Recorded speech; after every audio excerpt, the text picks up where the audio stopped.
अर्जुन के गांव में रात बहुत अंधेरी थी। सब सो रहे थे, सबके सब सिवाय अर्जुन के। वो अपनी खिड़की से बाहर देख रहा था। जंगल में एक अजीब सी रोशनी थी। वो चमक रही थी और टिमटिमा रही थी। अर्जुन को बड़ा ताज्जुब हुआ। उसने फैसला किया कि वो देखेगा कि ये क्या है। अर्जुन चुप्पे से अपने घर से बाहर निकल गया। रात की हवा ठंडी और शांत थी। वो जंगल की तरफ चल पड़ा। ऐसा लग रहा था जैसे वो रोशनी उसे आगे बुला रही है। हर कदम के साथ उसका दिल जोर से धड़क रहा था। जंगल में उसे क्या मिलेगा?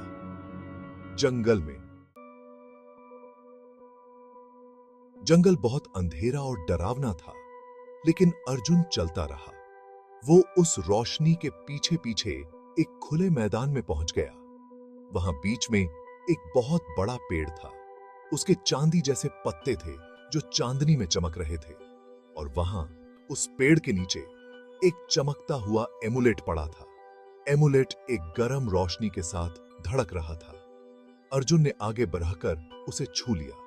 अचानक उसके आसपास की दुनिया घूमने लगी और बदलने लगी। जंगल गायब हो गया। उसकी जगह एक बहुत ही सुंदर नजारा था। अर्जुन हैरानी से देखता ही रह गया। वो एक जादुई दुनिया में था। रंग बिरंगी परियां उसके आसपास उड़ रही थीं। हर तरफ सुनहरे फूल खिले हुए थे। हवा में जादू झिलमिला रहा था। यह उससे भी ज्यादा सुंदर था जितना उसने सोचा था। अर्जुन इस जादुई दुनिया में घूमता रहा। वो अचंभे से भरा हुआ था। उसने झिलमिलाती नदियां और बातें करते हुए जानवर देखे। सब कुछ नया और रोमांचक था, लेकिन जल्द ही उसे एहसास हुआ कि कुछ गड़बड़ है। कर्बुरा।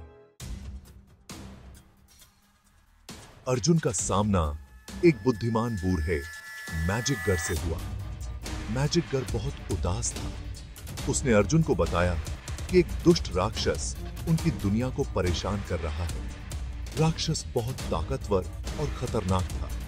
उसने सब कुछ नष्ट करने की धमकी दी थी। मैजिक गर ने बताया कि केवल एक सच्चा हीरो ही उस राक्षस को हरा सकता है। उसे अर्जुन की मदद चाहिए थी।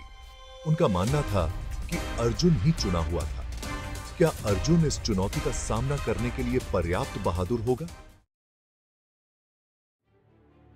अर्जुन बस एक छोटा सा लड़का था, लेकिन वो जानता था कि उसे बहादुर बनना होगा।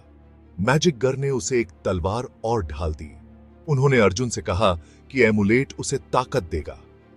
अर्जुन ने एक गहरी सांस ली और राक्षस को खोजने निकल पड़ा। राक्षस पास से और भी डरावना था। वो दहाड़ता था और चिल्लाता था, लेकिन अर्जुन अपने स्थान पर डटा रहा। उसे मैजिक गर की बातें और एमुलेट की शक्ति याद आ गई। हिम्मत करके वो राक्षस से लड़ने के लिए दौड़ पड़ा। अर्जुन ने अपनी पूरी ताकत से लड़ाई लड़ी। एमुलेट तेजी से चमक रहा था, उसे शक्ति दे रहा था। एक जबरदस्त लड़ाई के बाद अर्जुन ने आखिरी वार किया। राक्षस एक बहरी दहाड़ के साथ गायब हो गया। अर्जुन ने मैजिसई दुनिया को बचा लिया था। मैजिक गर प्रकट हुए। उनके चेहरे पर कृतज्ञता साफ झलक रही थी। उन्होंने अर्जुन को उसकी ब्रेवी के लिए धन्यवाद दिया। फिर उन्होंने अर्जुन को वापस उसके गांव भेज दिया। अर्जुन अपनी बिस्तर पर उठा। उसे लगा कि यह सब एक सपना था, लेकिन उसे जल्द ही सच्चाई का एहसास हुआ। गांव में हर कोई उस नायक लड़के के बारे में बात कर रहा था जिसने उन्हें एक भयानक राक्षस से बचाया था। और वे सभी जानते थे, वह लड़का अर्जुन था।